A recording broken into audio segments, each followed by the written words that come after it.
이렇게 귀하고 하나님이 기뻐하시는 교회 가운데 이렇게 귀한 예배로 인도하신 하나님께 온전한 영광과 찬송을 올려드립니다. 우리의 고백을 받아주시고 이 시간 우리의 모습들보다 성령님의 충만함으로 우리 모두 하나님의 자녀임이 회복되어지고 치유받게 하시고 회복되게 하시고 새 힘 더하여 주셔서 하나님의 거룩한 자녀로 살아갈 수 있도록 성령님 역사하여 주시옵소서. 귀한 예물 드렸습니다. 하나님만 바라보며 하나님만 의지하며 드려진 귀한 예물이오니 주님 받아주셔서 하나님이 약속하신 귀한 복들을 이들의 삶 가운데 가득가득 채워주시되 세상이 주는 복이 아닌 하늘 문을 여셔서 하늘의 복을 마음껏 누리는 하나님의 거룩한 백성들 되게 하여 주시옵소서. 행여 이 자리에 드리고 싶지만 삶의 짐이 무거워 드리지 못한 영혼이 있거든 더 크신 은혜로 함께 하셔서 마음껏 드리고 하나님의 사랑을 마음껏 전하고 복음을 귀하게 전하는 겨우 복된 자리에 우리 옥정동성교회 성도들을 주님 뜻대로 세워 주시옵소서. 지켜주심을 감사하옵고 살아계신 소리와 함께 하시는 예수님의 이름으로 기도하옵나이다. 아멘. 인간의 목적이 무엇냐라는 질문 앞에 웨스트민스터 신앙교복에서는 이렇게 대답하죠. 우리의 목적은 하나님을 영화롭게 하는 것과 하나님을 즐거워하는 겁니다. 그럼 그게 인간의 목적이라고 한다면 그럼 도대체 인간의 목적대로 사는 사람들이 어디 있을까를 돌아보면 일단은 교회 안에 모델들이 있어요. 그게 누구냐면 찬양대죠.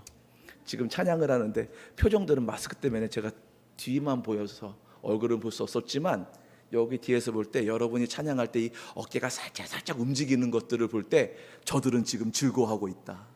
저들은 지금 하나님을 영화롭게 하고 있다. 가사도 주와 같이 길 가는 게 저렇게 기쁜 일일 텐데 여러분들 하나님을 영화롭게 하는 인간의 목적으로 살고 있는 여러분들을 예수님의 이름으로 축복합니다. 그런데 또 그 전에 우리가 먼저 찬송을 함께 온 성도가 찬송했잖아요. 우리가 그렇게 하나님 목적대로 살고 있음을 고백할 수 있는 귀한 예배여서 너무너무 감사합니다. 우리 옆에 있는 분들에게 이렇게 인사했으면 좋겠어요. 하나님 목적대로 잘 살고 있습니다. 인사하겠습니다. 감사합니다. 예, 감사합니다. 그렇지. 성가대 표정이 제일 좋아요. 감사합니다. 존 오트버그라는 목사님이 계세요. 제가 좋아하는 목사님인데 이 목사님이 쓴 책 중에 우리나라로 번역된 책 중에 하나가 우리가 만나면 힘이 됩니다라는 책이 있어요. 우리가 만나면 힘이 된대요. 그런데 책 제목이 되게 은혜스러운 책이지만 영어 제목을 보면 그런 뜻이 아니에요. 한국말로는 분명히 우리가 만나면 힘이 됩니다라고 되어 있는데 영어 책의 원문에 보면 원문의 뜻은 이겁니다. 모든 사람들은 알기 전까지는 다 정상입니다라고 되어 있습니다. 이 말은 뭐냐면 딱 보면 정상인 거예요. 성가대가 이렇게 이뻐요. 아름다워요. 그런데 처음 봐서 그렇죠. 알고 나면 우리 이상한 사람, 이상한 사람이야. 첫인상은 좋았는데 알고 보면 이상한 사람이야 하는 일들이 많이 있다는 거예요. 저도 그래서 속은 케이스죠. 저는 이 여인이 세상에서 가장 아름다운 여인인 줄 알았어요. 순종적이고 야들야들하고 음식도 잘할 것 같고. 그런데 그렇게 아름다운 여인이 목사님 일로 와보세요. 똑바로 앉아보세요. 예. 이렇게 무서운 여인인지 몰랐죠. 살아보니 내가 봤던 첫인상과 다르구나 하는 일들이 있어요. 물론 그런 내용은 아니지만 그 책에서 하고 싶은 얘기는 이거죠. 모든 사람은 다 고슴도치 같답니다. 고슴도치는 혼자 사는 동물이래요. 그런데 참 재밌는 게 혼자 사는 동물인 고슴도치도 때로는 외로움을 탄답니다.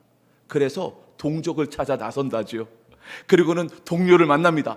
고슴도치 만났어? 야! 그리고는 너무너무 외로우니까 한번 안아줘. 그리고는 안아주려고 하면 가시 때문에 안아줄 수가 없는 거예요.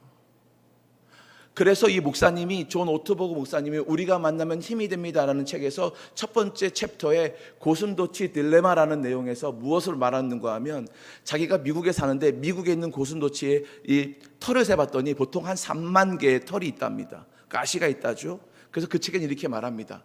성경에는 우리는 다 양 같아서 각기 제 길로 갔다고 되어 있지만 자기가 목회하다 보니까 우리가 오히려 양보다는 고슴도치가 더 맞는 것 같다고 하면서 고슴도치가 가시가 3만 개가 있는 것처럼 30년을 사는 사람들에게는 3만 개의 상처와 40년을 사신 분들에게는 4만 개의 상처와 50대에게는 5만 개의 상처와 60대는 6만 개의 상처와 70대는 7만 개의 상처가 우리 안에 있다라고 말하죠.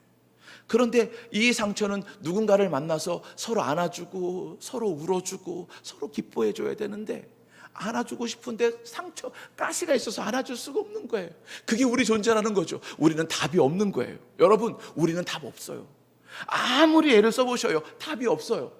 사람이랑 사이가 안 좋아. 그런데 이거 화해해 보려고 목사님 말씀 가운데 이번 주는 예수님 이름으로 사랑합시다, 아멘 했단 말이에요. 그래가지고 아멘 하고 기도하고 갔는데 그 미워하는 사람 얼굴 보면서 그 아멘이 어디로 온가, 하나님은 은혜 가운데 누르르 스르르 사라지면서 보기 싫어.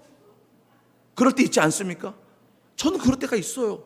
은혜대로 기도했는데, 결단했는데, 말씀하셨는데, 성경에 기록되어 있는데 이렇게 주실 거라고 은혜대로 살아가는데 여전히 풀리지 않는 문제들이 얼마나 많은지 몰라요. 아, 나에게 아직도 가시가 있구나. 그럼 이 가시를 누가 해결해 주지? 아무리 애를 써도 이 가시가 해결이 안 되는 거예요. 그러면 도대체 이 가시는 누가 해결해 줄 수 있을까? 해결해 줄 수 있는 방법은 우리에게 없다라고 성경에서는 말해요. 성경은 크게 저는 4개로 나눠요. 성경을요. 어떻게 4개 나누냐면, 첫째, 굿. 하나님이 아름답게 창조하셨어요. 그런데 이 창조한 것을 인간들이 다 파괴해버리죠. 하나님이 그래, 너희들에게 하나님 나라, 정말 아름다운 나라를 너희들에게 이제 이루어주지 않을 거야. 그리고는 그 약속을 파괴하는 사건이 바벨탑일 거예요. 그래서 창세기 11장까지는 하나님이 그래도 끝까지 포기하지 아니하시고 하나님 나라 에덴 동산을 이루시고자 애쓰지만 인간이 자기들의 이름을 높이려고 죄가 장성하여서 하나님과 관계가 깨지죠. 그리고 나타나는 인물이 아브라함입니다. 아브라함부터 말라기 4장까지는 답이 없어요. 아무리 애를 써도 답이 없어요. 그래서 답이 없으니까 어떻게 할까요? 아침마다 제사 지내고 밤마다 제사 지내고 낮에도 제사 지내고 절기를 지키고 맨날 그렇게 힘겹게 그때그때의 죄를 그때그때마다 제사를 지내서 절기를 지키면서 해결했어야만 했죠. 그런 답 없는 배드의 시대, 그 시대에 갑자기 하나님이 400년 동안 침묵하시더니 갑자기 굿뉴스, 우리에게 좋은 소식을 탁 던져줘요. 내가 너희들에게 이제 답 줄게. 그 답이 바로 누구시라고요? 예수 그리스도. 예수 그리스도를 믿으면 이제 너희에게 약속했던 원래의 굿, 창세기 1장부터 11장까지의 그 굿을 다시 너희에게 줄게 한 게 요한계시록 21장 22장 아닐까요? 여러분, 그러면 우리의 이 가시를 해결할 수 있는 것은 과연 뭘까요? 하나님이 만들어 놓으신 원래대로 돌아가는 거예요. 예수님을 만나는 거죠. 그게 가장 중요한데, 오늘 여러분들에게 그 말씀을 전하고, 아주 원론적인 이야기지만 그 말씀을 전하고 가려고 해요. 자, 한 거지가 있어요. 거지는 구걸에서 하루를 먹고 살지요. 그런데 거기다가 엎친 데 덮친 격으로 더 아픔이 와요. 그게 뭐냐? 앞이 안 보여요. 시각장애를 갖고 있어요. 시각장애에다가 구걸할 수밖에 없는 사람. 그래서 사람들이 누군가의 내 손에 돈을 던져주지 않으면 하루에 한 끼도 해결할 수 없는 그런 삶을 매일 살아가는 사람.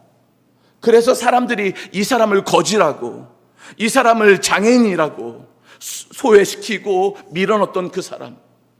아, 나는 왜 이렇게 살지? 오늘도 누군가가 동전을 던져주지 않으면 오늘도 굶어 죽을 수밖에 없다라는 생각으로 그런 인생으로 나락으로 빠져있는 이 사람이 어느 날 이상한 소식을 들어요.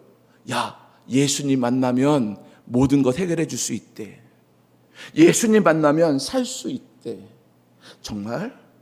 그리고는 그래, 그 이야기만 듣고 앉아있는데 어느 날 그 예수님이 우리 동네에 온다는 거예요. 그래서 이 시각장애인이 앞이 안 보이는데 더듬더듬 어디론가 가요. 어디로 갈까요? 사람들의 소리들이 많은 곳으로 갔겠죠. 왜요? 거기에 예수님이라는 사람이 왔을 거라고 생각한 거예요. 그래서 더듬더듬 갑니다. 더듬더듬 가가지고 사람들 틈에 끼어들지요. 그리고는 큰 소리로 외칩니다. 예수님, 살려주세요. 나 좀 살려주세요.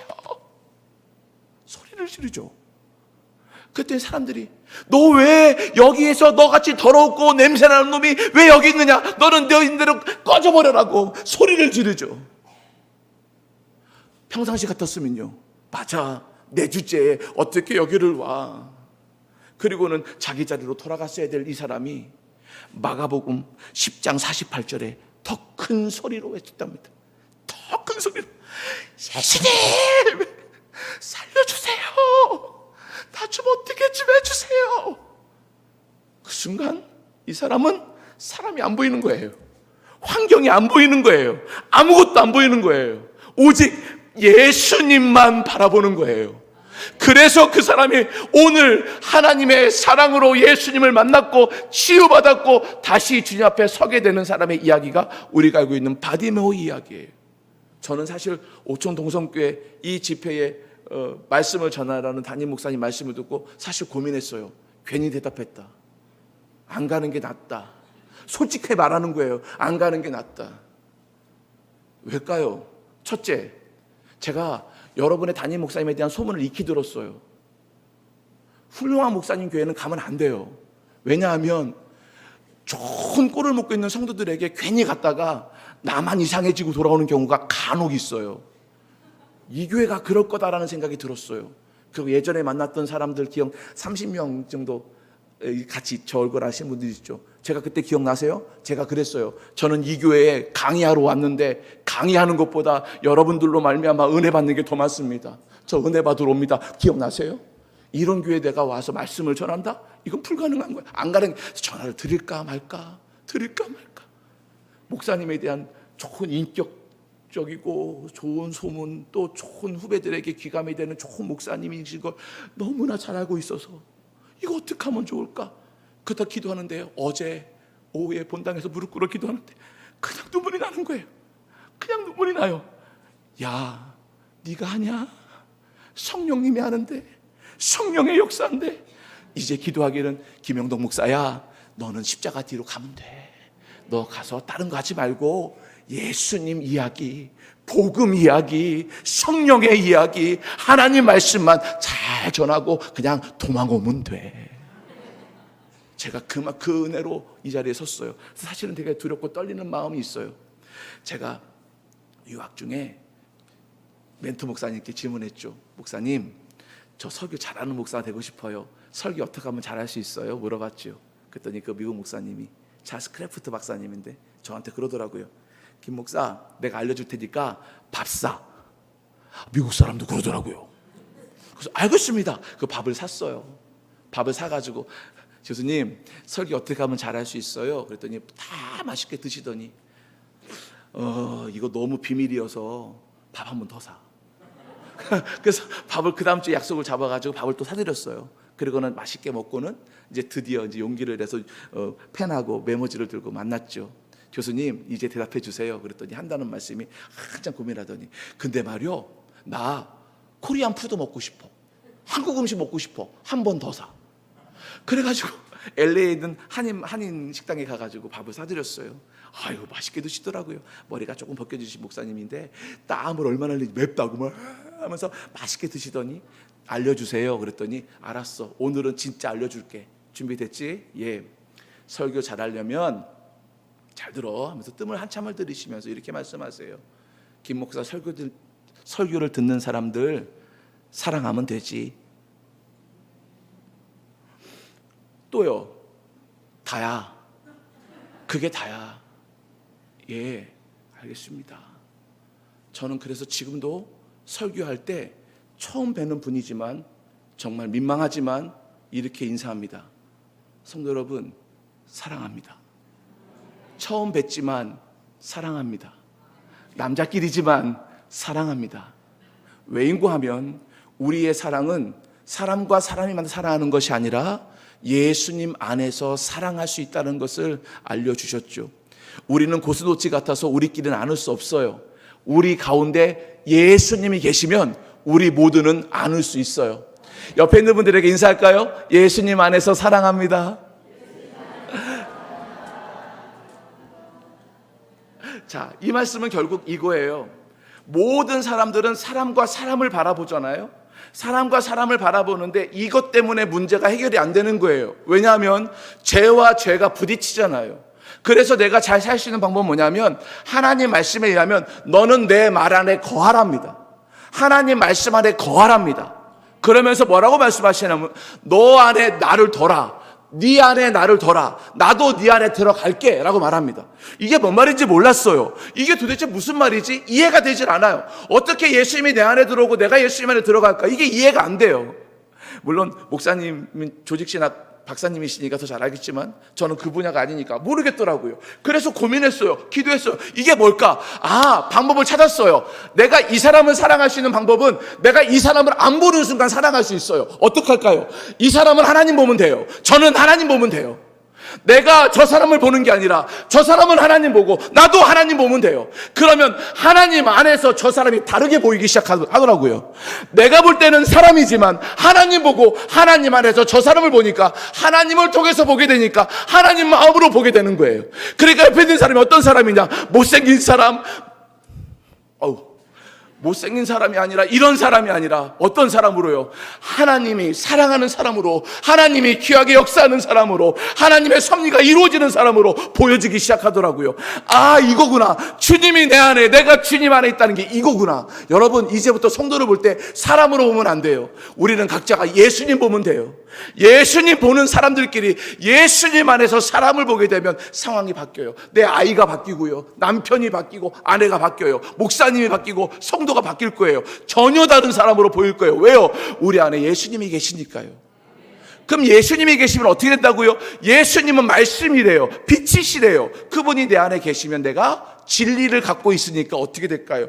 너희가 내 말이 너희 안에 거하면 너희가 진리를 알지니 진리가 너희를 자유케 하리라. 내가 자유해지는 거예요. 교회가 행복해지기 시작하고, 가정이 행복해지기 시작하고, 힘들어 죽겠던 직장 생활이 나도 모르게 이상하게 웃음이 나는 거예요. 너무너무 하기 싫었던 집안 청소, 빨래, 설거지가 나도 모르게 주 예수와 동행하니 그 어디나 하늘나라 행복하게 순간순간을 살아낼 수 있더라는 거예요. 여러분 행복하세요? 오늘 당장 행복하셔야 돼요. 왜요? 우리는 예수님 안에 있으니까요. 제가 교회를 개척하면서 질문도 드렸어요. 하나님의 은혜 가운데 하나님이 기뻐하시는 교회는 어떤 교회일까요? 그래서 제가 나름대로 자부심을 갖고 있는 교회관을 갖고 있는데, 오늘 목사님과 잠깐 대화를 나누는데 옥천 동성교회가 그런 일들을 이미 하고 계시더라고요. 그러면 오늘 설교하면서 그럼 내가 세상에서 제일 행복한 사람들 앞에서 말씀을 전하겠구나 하는 기대감이 있는데, 그 기대감은 여전히 맞는 것 같아요. 아직까지는요. 행복해 보이세요? 자, 그럼 한번 질문해 볼 거예요. 그러면 교회가 행복하려면 어떻게 될까? 첫째, 예수 만나야지. 예수 믿어야지. 예수를 영접해야지. 여러분, 우리가 이 땅에서의 우리의 사명을 다하면 어디 가죠? 어디 가죠? 잘 모르겠어요.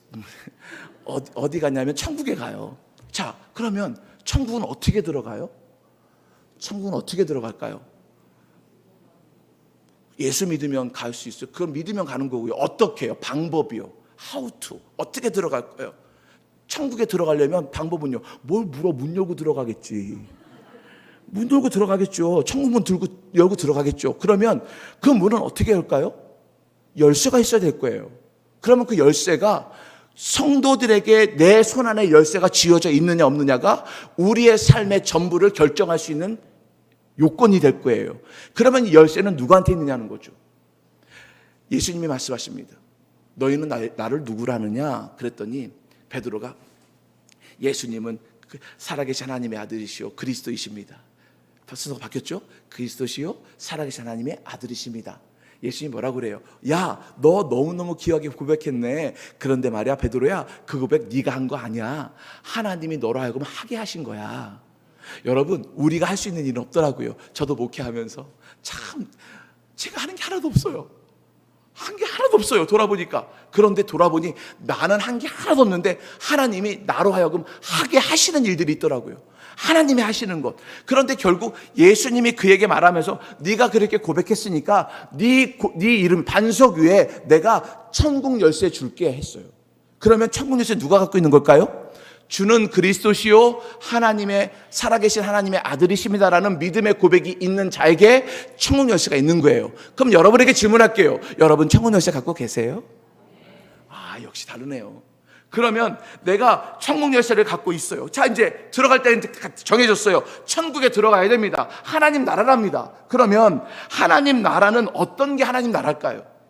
어떤 것이 하나님 나라일까요? 물론 요한계시록 21장 22장에 나와 있지만 더 쉽게 우리 피부에 맞게 얘기해 볼까요? 하나님 나라는 어떤 나라일까요? 데살로니가전서에서 분명히 말합니다. 하나님 나라는 백성들은 이렇게 살 거예요. 항상 기뻐하고 쉬지 않고 기도하고 범사에 감사하는 사람들. 그리하여 그런 사람들 통하여 하나님의 뜻이 이루어지는 사람들. 여러분, 이거를 그냥 우리가 암송구절로 알고 있지만 이 말씀을 한 절 한 절씩 되씹어 봤어요. 항상 기뻐하라. 어떻게 할까요? 항상 기뻐하는 거는요, 내 삶에 어깨가 들썩들썩 해야 돼요. 신나야 돼요. 교회 올 때 어떻게 들어오셨어요? 우리 목사님 왜 이런 집회를 해가지고 아유 피곤해 죽겠는데 아유 들어오셨어요? 그러면 여러분은 항상 기뻐하는 자는 아니에요. 교회 들어올 때 어떻게 들어와야 돼요? 춤을 추며 들어와야 돼요. 정말요. 오늘 찬송하신 성가대들 악보보고 했지만 뒤에서 볼 때는 여러분들 어깨를 보니 제 입장에서는요, 춤추는 찬양되었어요. 왜요? 하나님께 기뻐하는 자들은 어떤 일이 있어도 기뻐하는 거예요. 그게 하나님 나라 백성이죠. 쉬지 않고 기도하는 거예요. 아무것도 아닌 일도 기도하는 거예요. 저는 고등학교 때 우리 목사님이 그러셨어요. 얘들아, 화장실에서 응가가 안 나올 때는 너희도 어떻게 해? 힘줘요. 힘주지 마. 이제부터 안 나올 때는 그냥 그때 두 손 모으고 기도해. 저는 그게 우스갯소리로 들었어요. 여러분들처럼 웃었어요. 정말요. 그런데요, 그 목사님은 그게 우스갯소리의 설교가 아니었어요. 그 목사님이 아마 변비가 있을 것 같아요. 화장실 앉으면 그게 너무 힘든 거예요. 너무너무 힘든 거예요. 그런데 그 힘든 순간에 더러운 이곳에조차, 아무것도 아닌 이곳에서조차 하나님께 기도하는 삶, 쉬지 않고 기도하는 거예요. 아무것도 아닌데 기도하는 거예요. 넘어졌어요.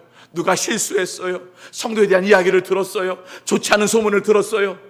또 좋은 소식을 들었어요. 남 이야기를 들었어요. 그때마다 내가 할 수 있는 것은 그 말을 운반하는 사람이 아니라 그 말을 듣고 어디서나 기도하는 사람. 교회에서 내가 먼저 보고 그것 놓고 기도하는 사람. 하나님이 원하시는 게 그거 아닐까요? 범사에 감사하는 사람. 야, 어떻게 그것까지 감사하냐? 그게 우리 하나님 나라의 백성들의 삶이라는 거 삶이죠. 여러분, 사는 거 만만치 않잖아요. 사는 거 만만치 않아요. 저는 교회를 개척한 지 이제 9년 됐는데요, 개척하고 나서 한 달 동안은 악몽에 시달렸어요. 토요일 밤만 돼 잠을 자잖아요. 교회를 갔는데요, 성도가 한 명도 안 와 있어요. 그럼 식은땀 흘리고 일어나면 새벽 3시, 2시 막 그래요. 정말 개척할 때는요, 그런 꿈을 꿔요. 군대 갔다 온 사람은 군대 다시 들어가는 꿈을 꾼댔잖아요. 그게 뭘까요? 내 삶이 만만치가 않은, 아무것도 않는 일에 마음을 뺏기며 살더라고요. 아무도 안 오면 어때? 한 명 오면 어때? 내가 중요한 게 사랑수가 아니라 하나님께 예배하고 예수의 이름을 선포하고 하나님을 영화롭게 하고 기뻐 찬송하면 하나님께서 기뻐하는 예배로 받아주실 텐데 도대체 뭐가 그렇게 염려가 돼? 여러분, 우리의 진짜 삶은 뭘까요? 여러분의 삶은 뭘까요? 하나님 나라 사는 것이 기뻐서 펄쩍펄쩍 뛰는 동성교회 성도들이 되기를 소망해요. 그래서 성도 중에 어떤 일이 있거든 그냥 안고 뛰어놀며, 누가 어려운 일이 있거든, 누가 아프거든 가서 같이 울어주고 함께 웃어주고 그리고 함께 기도하고 하나님이 너와 함께 하실 거야 선포하며 살아낼 수 있는 그 삶이 하나님 나라의 삶이라고 우리에게 말씀하세요. 그러려면 어떻게 돼요? 내 손에 천국 열쇠가 있어야 돼요. 그러면 어떻게, 천국 열쇠는 여러분에게 지금 질문할게요. 여러분은 예수님을 뭐라고 고백하시겠습니까? 이걸 갖고 있어야 돼요. 예수님 하면 예수님은 나의 모든 것 되십니다. 예수님은 나의 생명 되십니다. 예수님을 온전히 믿습니다. 예수님을 영접합니다. 이 믿음의 고백들이 내 안에서 툭 치면 나올 수 있도록 내가 삶의 고백으로 영으로 주님을 영접해야 돼요. 그래야 여러분 이 하나님 나라 살 수 있어요. 그러므로 여러분 기도하실 때 하나님, 저 하나님 나라 주세요. 하나님 나라 주세요. 우리 가정이 하나님 나라 그 모습으로 우리 가정 살게 해주세요. 우리 가족 모이면 막 웃고 기뻐하고, 엄마는 딸 위해서 기도하고, 딸은 아빠 위해서 기도하고, 아빠는 아들 위해서 기도하고, 아들은 엄마 위해서 기도하고, 서로를 위하여 기도하고, 아빠가 출근할 때 엄마들이 여보 잠깐만 현관에서 남편 세워놓고 잠깐만 기다려봐요. 그리고는 남편 출근하는 뒤에다가 등에다 손을 얹고 하나님 오늘 우리 남편 지켜주세요. 기도할 수 있는 아내. 아내가 설거지할 때 퇴근해서 와서 피곤하다고 소파에 눕는 것이 아니라 설거지하고 있는 아내를 난 부끄럽지만 좀 뒤에서 안아주면서 여보 오늘도 행복했어. 당신 때문에 내가 너무너무 행복해. 하나님 우리 만나게 해주셔서 너무 감사해. 고백할 수 있는 남편. 아이들 보면서 너 몇 등 했냐? 시집은 언제 갈 거냐? 결혼은 언제 할 거냐? 취직은 됐냐? 그것이 아니라 너를 통해 이루신 하나님을 기대한다. 내 마음은 좀 답답하지만 나는 조급하지만 너를 통하여 이루어질 하나님을 기대한다 하면서 자녀들에게 오히려 마음껏 축복하고 마음껏 기도할 수 있는 부모님이 계시다면 그것이 바로 하나님 나라가 아닐까요? 그런 하나님 나라를 살아가는 가정들이 이 교회에 모였을 때 수요 기도회가, 금요 기도회가, 주일 예배가 얼마나 행복한 하나님 나라의 축제의 장이 될 수 있을까? 벌써부터 이곳에 가득 찬 하나님의 성령의 역사가 느껴져요. 이곳에 성령의 역사로 말미암아 여러분들의 모든 은혜가 하나님께 온전히 영광 돌리는 삶을 살 수 있을 거라는 확신이 생겨요. 어느 집사님이 그러더라고요. 목사님, 성령 충만이 뭐예요? 그래서 성령 충만이라는 설명을 막 했더니 뭔 말인지 모르겠어요, 목사님. 너무 어려워요. 그래서 고민했죠. 어떻게 하면 이 사람에게 성령 충만을 쉽게 알 수 있을까? 그래서 이렇게 얘기했어요. 집사님, 살다 보면 문제가 있어요. 예, 있죠. 그런데 그 문제가 너무 커서 힘들 때 있죠. 예, 있어요. 그럴 때 그 문제를 잡고 있는 하나님이 보일 거예요. 예, 보여요.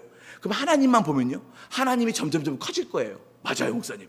그러면 하나님이 점점점 커지면 그 문제가 하나님이 잡고 있으니까 하나님이 좀 커지면 커질수록 문제가 작아질 거예요. 문제가 나중에 콩알만해질 거예요. 그때 콩알만해졌을 때 그 문제를 입에 톡 넣으세요. 그게 성령 충만이에요. 그래요? 그럼요. 성령 충만은 하나님이 보일 때가 성령 충만이에요. 하나님이 전혀 커질 때가 성령 충만이에요. 내 문제, 내 어려움, 내 눈물보다 그 문제보다 더 크신 하나님, 그거 말씀하시면 이루어 주신 하나님, 말씀으로 해결해 주신 하나님, 그 하나님을 온전히 바라보면 그 문제가 점점 작아질 거예요. 그러면 그 작아진 거 그냥 두지 말아요. 나중에 또 물 먹으면 커지니까 얼른 입안에 털어 놓으세요. 그리고 삼키세요. 그게 성령 충만이에요. 와, 그렇군요. 그러니까 교회 안에서는 여기 와서 미운 사람이 보이지 않고 문제가 보이지 않고 십자가만 보이고 성령님만 보이고 예수님만 보이고 하나님의 은혜만 갈구하니까 이 안에 눈물바다가 되고 이 안에 기쁨의 바다가 넘치고 이 안에 성도의 교제가 이루어지기 시작하더라고요. 여러분, 하나님 나라 들어가기를 소망합니다. 그게 우리가 살아야 될 이 땅의 이유죠. 성경을 한마디로 말한다면 뭘까? 성경을 한마디로 말하면 이것과예요. 믿으면 죽고 안 믿으면 죽는 거예요. 그렇죠? 그러면 오직 의인은 믿음으로 말미암아 살리라. 죄의 삭은 사망이다 라고 말씀하셨는데, 그러면 믿음은 하나님이 주인이십니다라는 고백 아닐까요? 도대체 뭘 믿는 거야? 내가 믿는 건 하나님을 믿는 거예요. 하나님을 믿는다는 건 뭘까요? 내 모든 삶은 하나님 겁니다. 하나님은 나의 왕이십니다. 하나님은 나의 모든 것 되십니다. 하나님 나의 주관자이십니다라는 고백. 그 고백은 결국 우리에게 온전한 믿음 아닐까요?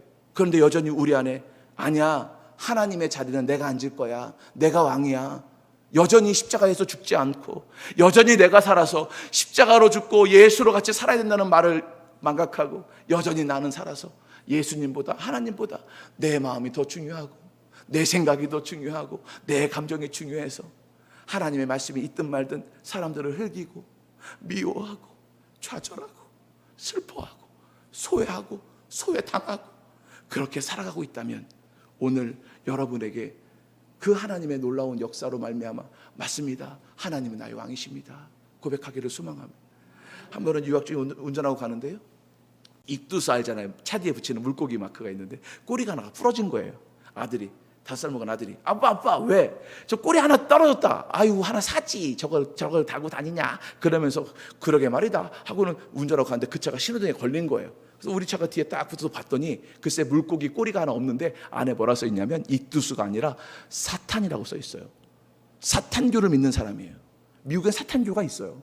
사탄교를 믿는 사람은 그 물고기 마크에 꼬리가 하나 없어요.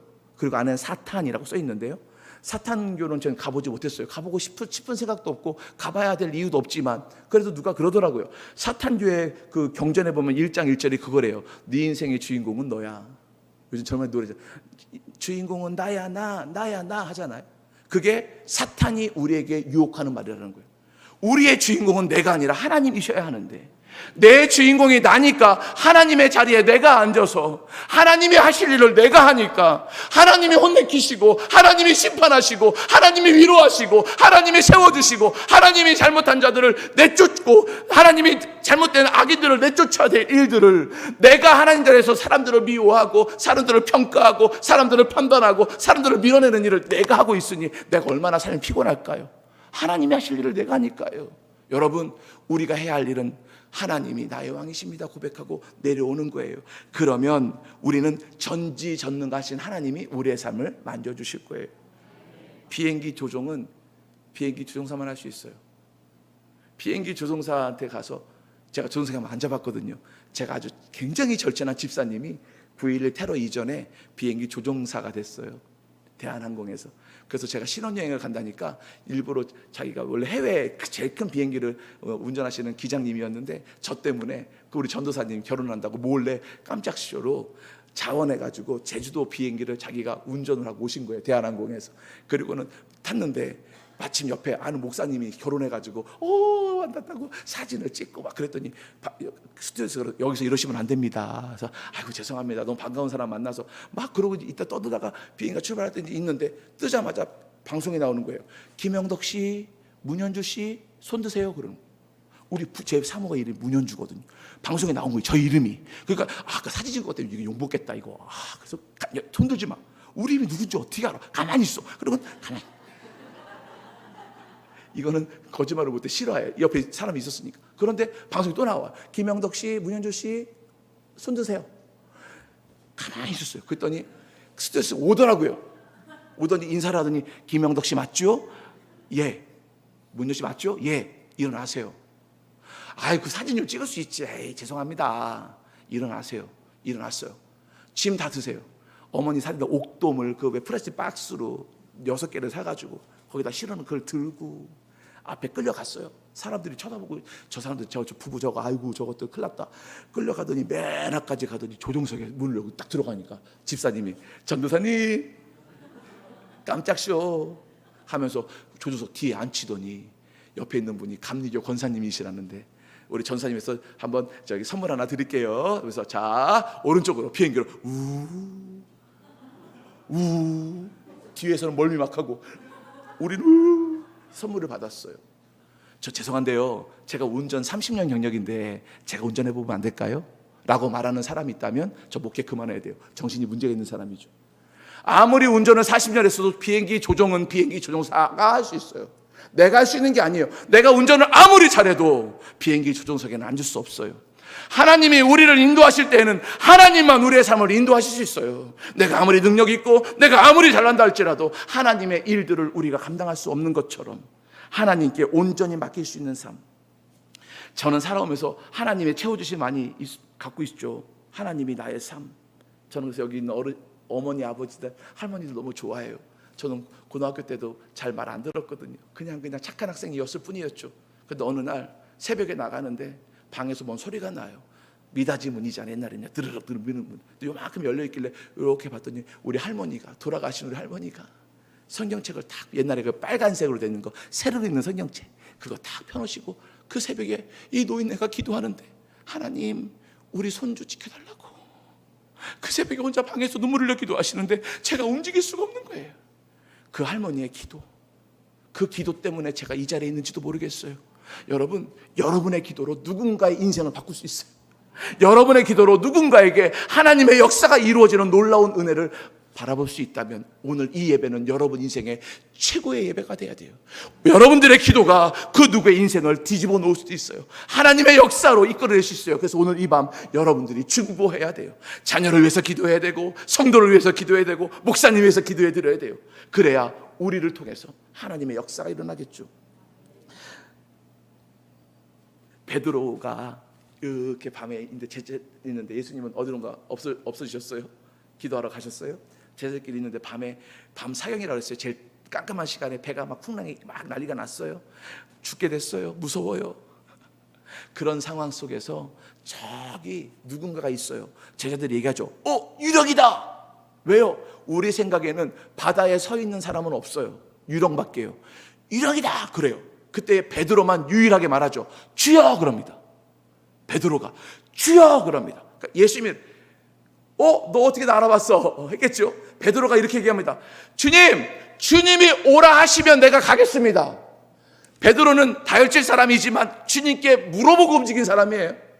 주님 오라 하시면 가겠습니다. 예수님이 오라고 하세요. 그래서 무리를 걷습니다. 사람들이 깜짝 놀라요. 와, 베드로가 무리를 걷는구나. 그리고는 예수님을 향해서 첨벙첨벙 걷던 이 베드로가 갑자기 물이 무서워서 빠지죠.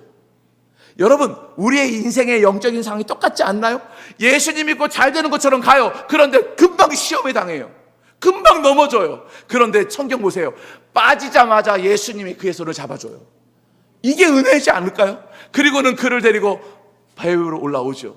여러분, 이 이야기는 마태복음의 14장에 나오는 이야기인데 다 아는 얘기일 거예요. 그때 저는 성경으로 그림을 잘 그려요. 그림을 그리기 되게 좋아해요. 그러면 어떻게 했을까? 다른 친구들이, 내 친구가, 내 동료가 무리를 걸었잖아요. 딱 들어왔어. 베드로가 뭐라 했을까? 여러분이 어떻게 했겠어요? 베드로, 너 믿음 짱. 야, 어때? 기분 어때요? 야, 부럽다. 야, 너 최고.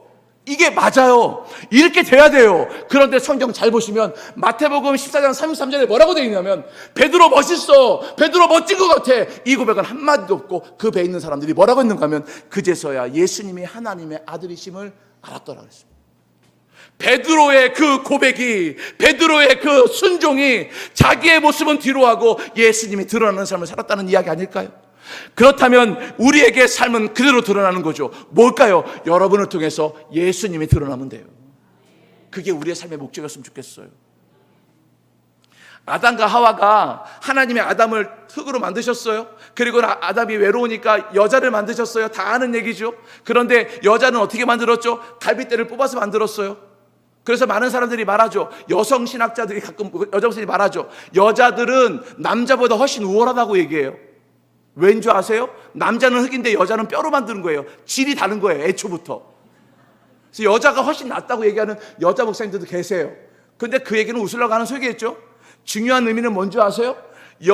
아담이 있을 때 하와가 하나님 만들어주는데 아담이 뭐라고 그래요? 하와를 고백할 때 이 여인은 내 뼈 중에 뼈요 내 살 중에 살이로다라고 말하거든요. 이 말을 우리말로 딱 바꾸면 이런 말이에요. 너는 나랑 똑같아. 너는 내 몸에서 나갔고 너는 나랑 똑같은 거야.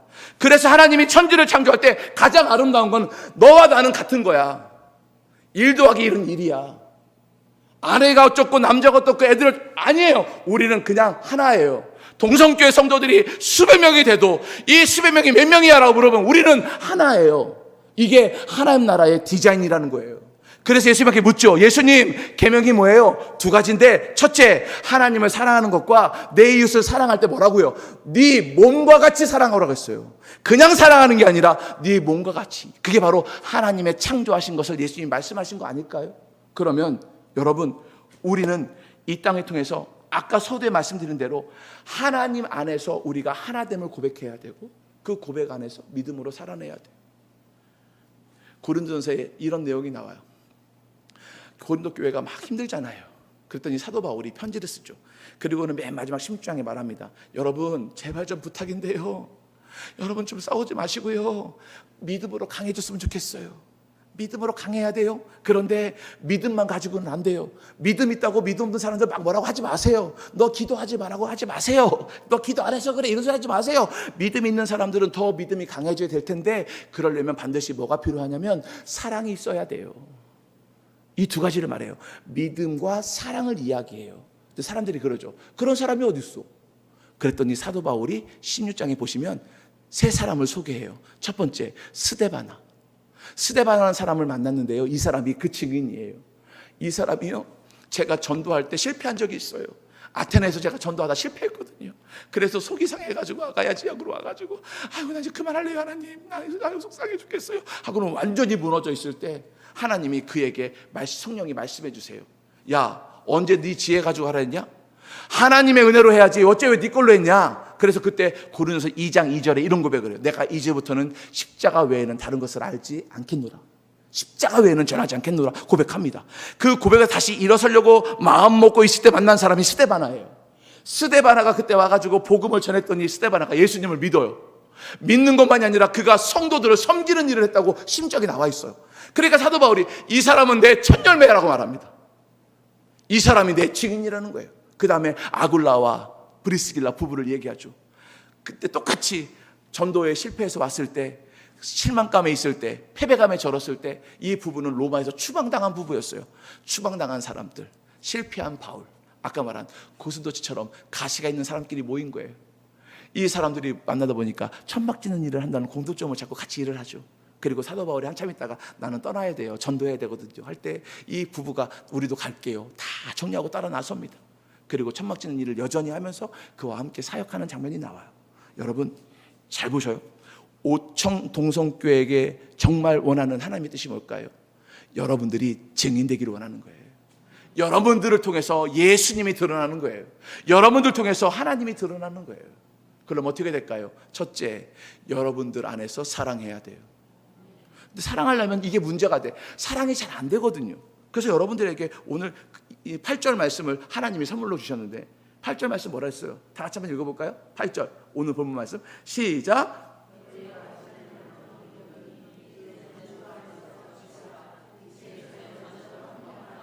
아멘. 자, 우리는 어둠의 자녀였는데 빛의 자녀로 바꿔줬대요. 어떻게 할까요?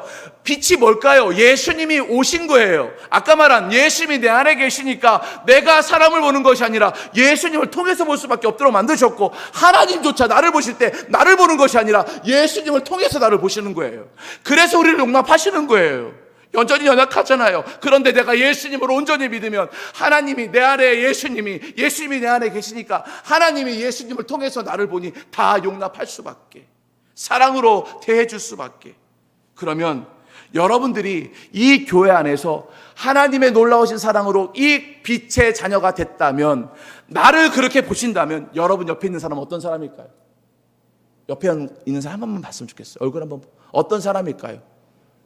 그 못난 사람 이라고 말할 수 없죠. 세상에서 제일 존귀한 자가 되는 거예요. 옆에 있는 사람 인사할까요? 당신은 가장 존귀한 자입니다.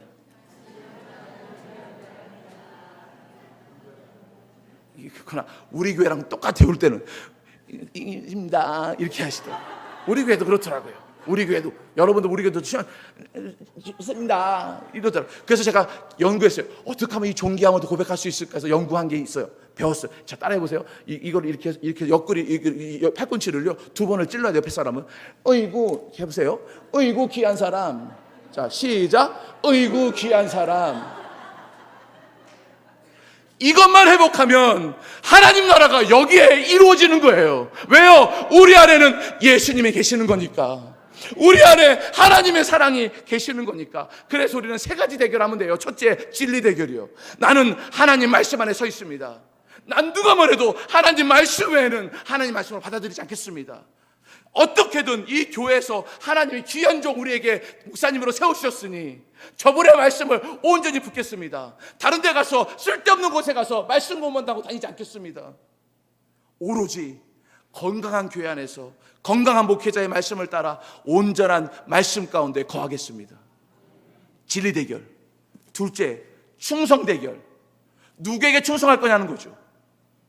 하나님 외에는 다른 곳에 마음을 빼앗기지 않겠습니다. 예수를 외에는 마음을 빼앗기지 않겠습니다. 사람들의 말에 내 마음을 동하게 하지 않겠습니다. 성도들의 말에 내 마음을 뺏기지 않겠습니다. 성도의 불평에 나도 함께 불평하지 않겠습니다. 어떤 상황에도 나는 예수님께만 충성하겠습니다. 하나님께만 충성하겠습니다. 동성교회에 와서 성전에 와 기도하겠습니다. 이곳에 와 예배하겠습니다. 하나님께만 온전히 충성하겠습니다. 그런 사람들 특징, 공예배에 목숨 겁니다. 수요예배 나오지 말라고 해도 제발 좀 쉬어. 나 거기 안 가면 죽어요. 금요기대에 죽어도 나온다는 사람, 신기하다는 표정 뭘까요? 다 나오시는 분들끼리 왜 이래? 당연히 나와 기도하고 예배하는 게 당연한 사람. 왜요? 내가 하나님께 충성하기로 마음먹은 사람들. 그러면 3번째, 능력 대결이에요. 예수의 이름으로 병마가 물러나는 역사가 일어나요. 예수의 이름으로 풀리지 않았던 문제들이 해결되는 역사가 일어나고, 예수의 이름으로 우리의 모든 삶의 문제들이 하나님의 뜻대로 만지는 것들을 경험하게 될 거예요. 예배한 자들, 하나님을 영화롭게 한 자들이 여기서 예배하고 기도하고 돌아갈 때 내 생각과 전혀 다른 방법으로 하나님이 문 열어놓은 적이 얼마나 많은지 아시잖아요. 우리가 그 은혜가 다 있는 사람들이잖아요. 그래서 이 밤에, 화요일 밤에 말도 안 되는 시간에, 이 시간에 나와 예배하는 것 아닐까요? 자, 그렇다면 여러분에게 빛의 자녀가 필요한 세 가지만 이야기하고 마칠 겁니다. 지금까지 서른한 거 세 가지만 얘기하고 마치겠습니다. 제가 약속된 시간은 이제 10분 남았는데요. 자, 첫째, 여러분 하나님 자녀라는 사실 잊으시면 안 돼요. 확고한 신분의식이요. 나 이제 자녀야. 예전에 와서 배운 건데 우리 성도한테 그 얘기합니다. 성도들에게 이렇게 가끔 인사해요. 자, 한번 따라해 보실래요? 주먹을 쳐보셔요. 자, 따라해 보세요. 아자. 아자 말고. 아자는 나에서 싸울 때 아자 하는 거고. 자, 시작. 아자. 이게 뭐냐면 나는 아름다운 하나님의 자녀입니다. 기가 막혀. 제가 만든 건 아니고요. 남들이 만든 거 들은 거. 아자. 이게 왜 중요하냐면 부부싸움이에요. 목사님, 저 싸웠어요. 왜요? 왜? 저 인간 저거 어떻게 하면 좋아요, 저거? 속상해 죽겠어요. 어떻게 하면 좋아요? 왜 그래? 죽겠어요. 왜 죽어? 죽으면 죽나 말. 죽겠어 하지 말고 죽게 있어 이렇게 얘기해. 죽게 있어. 죽게 있어요? 그 뭔데? 저 인간이. 그래서 후회하는 거야? 후회해요? 아니야. 다시 일로 와봐. 둘이 끄고 가요. 구석으로요. 구석으로 가서 자, 주먹 줘. 아자. 나는 아름다운 하나님의 자녀예요. 그것 때문에 무너지는 존재가 아니라, 그 문제에 끌려가는 존재가 아니라, 환경에 치이는 존재가 아니라 나는 하나님 아름다운 자녀예요. 속상할 때 돌아서서 자녀가 말을 안 들었어요. 이놈의 새끼 해야 되는데 그때 그리고 보면 이 아이가 얼굴이 바뀌어 있어요. 왜요? 이 아이에게 아까는 아이를 봤는데 이제는요, 주님 안에서 아이가 보여요. 그럼 어떻게 될까요? 축복해줘요.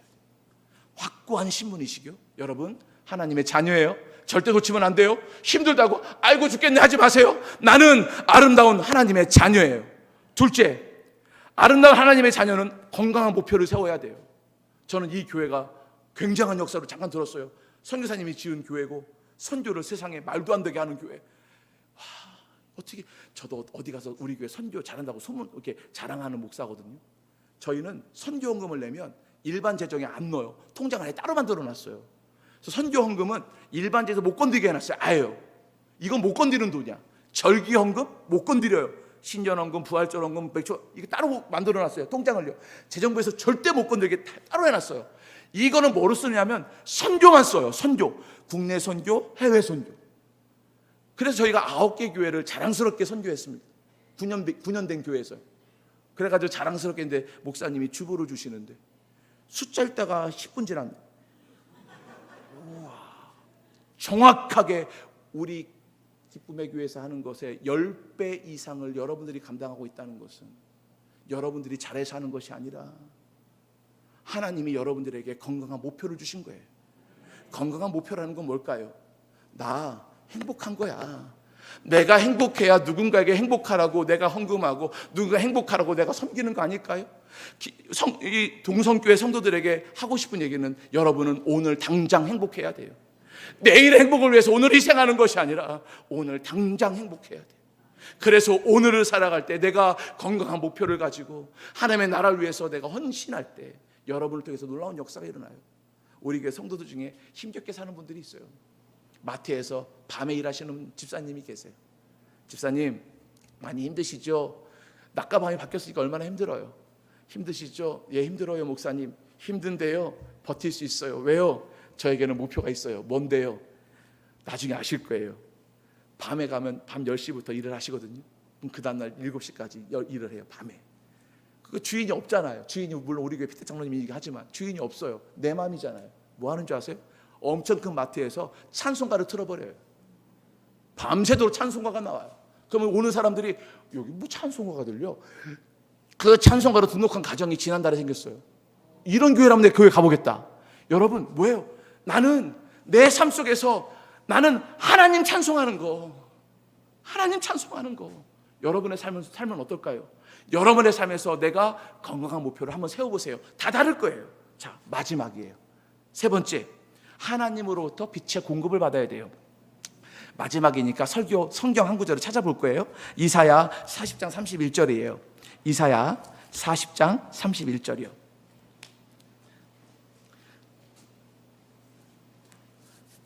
자, 마지막 이야기. 아니다, 한 가지 더 있어요. 자, 한번 읽어볼까요? 이사야 40장 31절. 다 같이 한번 읽어볼게요. 다시 시작. 오직 여호와를 앙망하는 자는 새 힘을 얻으리니 독수리가 날개치며 올라감 같을 것이요 다른 박질하여도 곤비하지 아니하겠고 걸어가도 피곤하지 아니하리로다. 아멘. 저는 이 말씀을 여호와를 앙망하는 자, 하나님을 기뻐하는 자, 하나님께 예배하는 자들은 최선을 다해서 산다라고 의미를 해석했어요. 그래서 어떤 상황이 돼도 하나님께 예배하는 자는 힘을 잃지 않고 하나님이 힘을 주셔서 이렇게 살아간다라고 얘기했는데, 이 말씀을 보니까 영어 성경에서 보니까 더 재밌는 말이 나와요. 그게 뭐냐면 독수리가 난다는 말은 플라이예요. 그렇죠?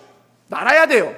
열심히 날개짓에 날아야 돼요. 그런데 독수리는 날개가 2m가 된답니다. 피면. 그러니까 자기 힘으로 날 수 있는 이 에너지가 한계가 있대요. 그러면 이 말은 뭐냐? 플라이가 아니라 젊은 사람들 소어링이라는 말이 있어요. 소어링, 소온이라고 성경에 되어 있어요. 영어 성경에는 소어링이라는 말은 뭐냐면 이거예요. 내가 날개짓을 열심히 해가지고 올라가요. 올라가는 어느 순간쯤에 딱 갔을 때 날개짓을 안 하는 거예요. 그냥 피는 거예요. 그러면 기류가 와서 내 몸을 각도만 잡아주면 올라갔다가 내려갔다 하는 거예요. 이걸 소어링이라고 한답니다. 저도 몰랐어요. 아까 말한 그 기장 집사님이 알려줬어요. 소어링. 지금 이 말씀은 뭐냐? 우리의 삶 가운데 하나님을 향하여 두 손만 들면, 하나님께 온전히 내 마음을 온전히 드리면 하나님이 우리 삶을 책임져 주시겠다는 말씀이에요. 그래서 내가 힘들 때에도 두 손 높이 들고 하나님을 바라보고 나간다면 반드시 승리할 거라는 말씀을 주시는 거예요. 그래서 여러분들 자신 있게 말해야 돼요. 친구 중에 예수 안 믿는 친구가 있거나 예수를 믿는데 여전히 힘들어하는 친구가 있다면, 여러분 직장 가운데 힘들어하는 이웃이 있거나 직장 동료들이 있다면 내일 가서 말씀하세요. 내일 가서 당장 이렇게 얘기하는 거예요. 너 안 죽어. 너 안 망해. 왠 줄 알아? 내가 너 위해서 기도하거든. 하나님이 나와 함께 하시거든. 성령님이 역사하시거든. 내가 너 위해서 기도하거든. 너 안 죽어. 걱정하지 마. 라고 선포할 수 있어야 돼요. 왜요? 내가 하는 것이 아니라 하나님이 해주실 거라는 믿음을 갖고 사는 자들은 두 손만 들면 돼요. 우리 딸이 유학 갔을 때 5살, 3살 때 유학을 간다고 하니까 사모가 먼저 가 계시라고.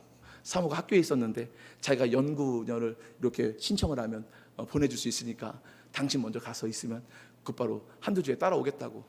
그래서 혼자 미국에 갔어요. 갔는데 전화가 왔어요. 도착했는데 그 다음날 여보 안 된대요. 혼자 공부하고 오세요.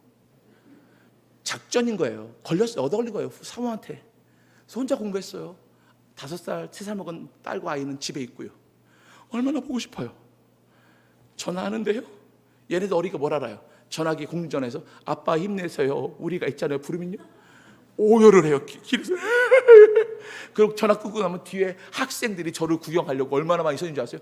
제가 아주 소문이 많이 났죠. 크라잉맨 맨날 울어 저거.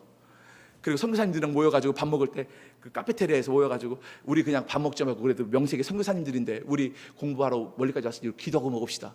근데 기도가 되나요? 목사님들이 통성으로 기도하는 거예요. 식당에서 쫙 방언 터지고 막 기도해요. 그러면 기도 끝나면 외국 애들이 두 그룹에서 구경하고 있어요. 우와, 니들 나라 뭐냐 이거? 나도 알려줘. 한국 사람들의 기도를 가장 부러워해요. 수업 시간에도 한국 애들이 많으면요 교수님이 되게 좋아요. 기도회로 오죽하면 수업 시간에 기도를 하도 많이 해가지고. 그런데 이 아이들이 아빠 보겠다고 온 거예요. 없는 살림에 디즈니랜드를 데려간 거예요. 1인당 입장료가 우리나라 돈 한 16만 원 해요. 그럼 없는 살림에 60만 원 굶어야 되는 거예요. 저는 어떻게 해요? 데려갔어요. 다 보고 나서 그러고 나서 앞에 선물의 집에 갔는데 얼마나 스케일이 큰지 미키마우스 인형을 저 끝까지 쌓아놓고 이쪽에는 미니마우스 저 천장까지 쌓아놓고 팔아요. 미국 애들은. 그 5살 먹은 딸내미가 인형 앞에 이렇게 서 있는 거예요. 산을 보면서. 뭐예요? 나 저거 갖고 싶어. 아빠는 알잖아요. 딸 옆에 서서, 딸 갖고 싶은 거 하나만 집어. 아빠가 살 수 있어. 근데 딸이 대꾸도 안 해. 하나만 집어. 아빠가 사줄게.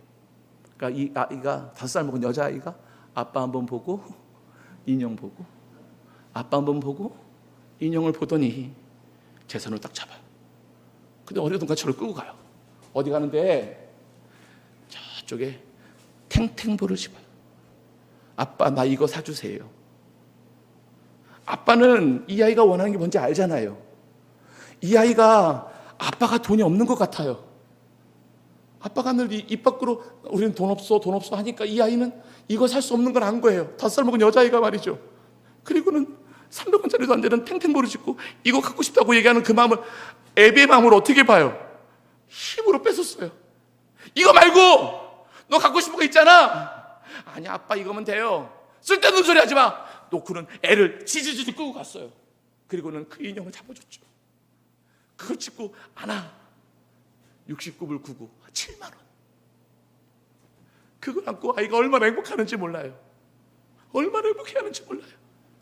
지금 이 아이가 24살이 됐어요. 그 아이 머리밭에 그 인형이 아직도 있어요. 제가 그때 밤에 사모한테 묵상하면서 얼마나 울었는지 몰라요. 아유, 우리가 도대체 이 아이들 앞에 무슨 말을 했길래 저 아이가 저렇게 반응할까 하는 아픔도 있지만, 또 하나는 하나님 앞에 내 모습이 보이는 거예요. 하나님은 우리에게 이렇게 귀한 거 준비하고 계시고 이거 주시겠다 하시는데 내가 믿음이 없어서, 내가 하나님을 잘 몰라서, 내가 너무너무 연약해서 하나님이 주시고자 하는 거 받지도 못하고 그거 작은 것 때문에 오늘도 아둥바둥 살고 있는 나의 모습이 보이니까 너무 속상한 거예요. 여러분, 우리 하나님 자녀예요. 하나님의 아름다운 자녀예요. 하나님이 약속하신 것, 하나님이 예배하신 것 마음껏 누려야 될 존재라는 거예요. 우리 옥천동성교회에서 마음껏 하나님 누리자고요. 마음껏 기도하자고요. 함께 울자고요. 힘든 성도 있으면 함께 끌안고 울고, 좋은 일 있으면 함께 춤을 추고, 하나님께 찬송할 때 함께 춤을 추며 찬양하는 하나님 나라를 이루는 귀한 교회 될 때, 여러분을 통해서 여러분 입술 가운데 예수의 이야기를 하지 않아도 여러분의 삶을 통해서, 야, 나 너 다니는 교회 가고 싶어. 도대체 너처럼 살려면 어떻게 사는 거냐? 나 니네 교회 좀 데려다 줘 하는 말도 안 되는 일들이 여러분의 삶 가운데 펼쳐지게 될 줄 믿습니다. 여기에 자리가 차는 거는 다른 문제예요. 여러분들만 온전히 아하자만 회복하면, 여러분이 빛의 자녀의 모습만 회복하면 하나님이 감당할 수 없을 만큼 하나님의 뜻대로, 하나님의 방법대로 하나님이 인도해 주실 거예요. 부흥이 뭔지 아세요? 저는 부흥이 사람들이 많이 모이는 교회인 줄 알았어요. 저는 어릴 때부터 큰 교회에서만 생활을 해서 항상 몇천 명 모이는 교회에서만 있었어요. 그런데 개척하니까 뭐 사람도 없잖아요. 부흥해야 되는데 그 말은 뭐냐면 사람들이 여기 꽉 차야 되는데 했거든요. 그러다가 어느 날 하박국 말씀을 보는데, 하박국의 수년내 부흥케 하소서 하잖아요. 그 부흥이 히브리어로 카라예요. 카라. 이게 어떤 뜻이냐면 사람들이 많이 모이는 게 부흥이 아니라 죽어있는 영혼이 일어서는 게 부흥인 거예요. 옥천 동성교회와 기쁨의 교회가 부흥해야 될 이유가 바로 여기 있구나. 내가 서면 하나님의 때에 하나님이 우리를 통하여 하나님 나라를 이루실 거야. 여러분 때문에 누군가가 이곳으로 발걸음을 옮기는 놀라운 역사들이 이루어질 거예요. 그게 선교학에서 말하는 현존전도예요. 내 삶으로 사람들에게 예수의 향기를 드러내는 삶이에요. 그러면 여러분 잘 살아야 돼요. 잘 살아야 돼요. 다른 사람보다 더 잘 살아야 되고, 예수 안 믿는 사람보다 더 행복하게 살아야 되고, 더 멋지게 살아내야 돼요. 더 많이 섬겨야 되고요. 그러면 여러분을 통해서 하나님 나라가 이루어지게 될 줄 믿습니다. 기도하겠습니다. 아버지 하나님, 우리는 너무너무 힘들고 연약한 사람입니다. 내가 힘을 쓰고 애써도 돌아오는 것은 실망감밖에 없음을 압니다. 내 힘으로는 곤비하고 쓰러질 수밖에 없음을 압니다. 주님, 이제 상승길에 내 몸을 맡기기를 원합니다. 하나님께 나의 삶을 맡기기를 원합니다. 그리하여 하나님의 자녀, 빛된 자녀의 모습이 회복되어지게 하시고, 내가 너를 지명하여 불렀나니 너는 내 것이라, 너는 내 것이라, 너는 보배롭고 존귀한 존재노라. 내가 너를 사랑한다라는 하나님의 귀한 말씀을 받아 우리의 삶 가운데 살아내는 하나님의 거룩하고 귀한 옥천 동성교회 모든 가족들 되게 하여 주시옵소서.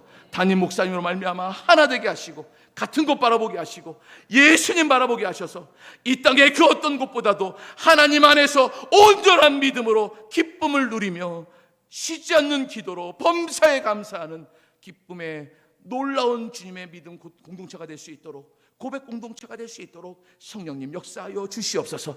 이 시간 하나님의 놀라운 권능으로 치료하여 주시고 회복시켜 주시고 세임도 하여 주심에 감사 찬송하오며 살아계신 우리와 함께 하시는 예수님의 이름으로 기도하옵나이다. 아멘.